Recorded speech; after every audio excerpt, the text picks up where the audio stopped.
Hey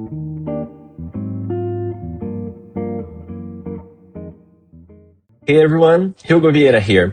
In the next few minutes in this video, I will show you some key features of the Works platform from a linguist point of view.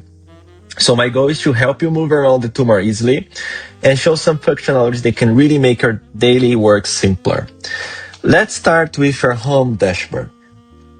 Whenever you have any projects assigned to yourself, the second tab is where you can find them. If you have multiple tasks in the same project, here's a big time saver. Instead of opening them one by one, I recommend selecting all of them and clicking on Join Editor button. This will open all files in one single browser tab and helps you to propagate any repetitions across the files right away. And you can also run a QA check for everything at once. So it helps keep translation consistent and saves you a lot of time.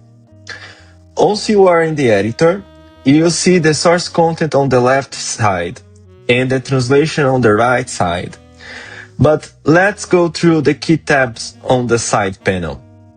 First, the Suggestions tab.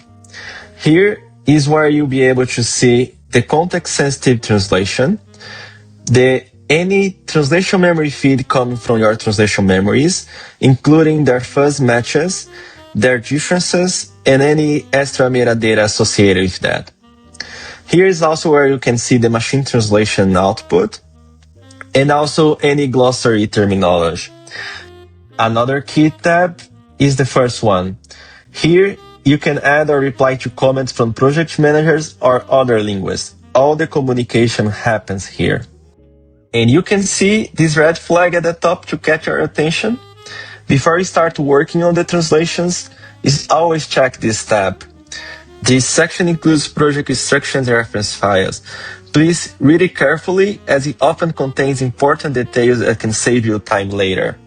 So look, I have some instructions here coming from the project managers saying that I'm translating the new works page, asking me to use the web preview available in the editor, and to provide true translation options using the alternative translation feature. And of course, before delivery, make sure to run the QA check and resolve any identified issues.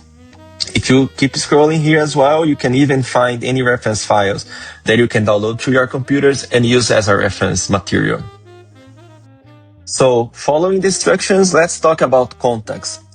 At the bottom, you can see the preview window, and this preview window is a powerful feature.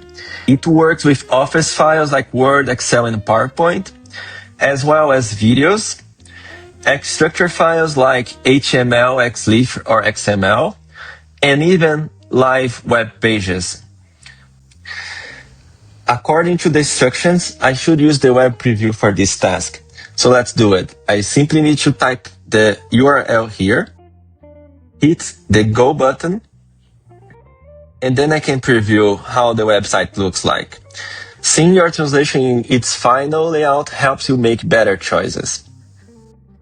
So let's get started.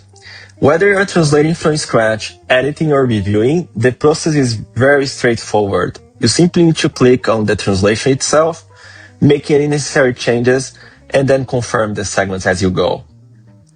In this case, the instructions ask for alternative translation for headlines. To do that, I just click on Alternative Translations button and add extra options where needed. So in my case, I'm going to translate this as platform. And hit the Add button here. And you can add or update that anytime, and the client gets the option they asked for. If I'm okay with both translations, I can simply confirm the segment hitting this button here. Or I can also use the shortcut to do that, and in my case is Command plus Enter. So you can translate the content, you can make any edits, you can confirm the segment, and you can go to the next one. Once everything is ready, there is one step you can't skip before clicking complete. The QA check. So you can go here to the QA issues tab and run the QA check to find any issues like double spaces, punctuation mistakes, terminology problems, or even tag mismatches. When the list is here, you can simply click on the line, then the segmenting will show up, and you can decide if you want to make any changes here or if you want to ignore it. And you can keep going and make any kind of changes where needed. In this particular segment, I have one extra space that I can find it, I can delete it, I can fix, and then I can rerun the QA check to make sure everything is in place. When the QA list is empty and everything looks good, you are ready to mark this as delivered. So you can go here to the top, hit that button, the system is going to run a final check, and that's it.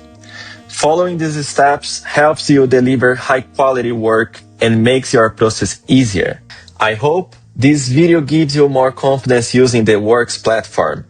If you have any questions along the way, you can use the support chat icon in the bottom right corner. The support team is always here to help you. So that's all for today, folks. Take care, everyone.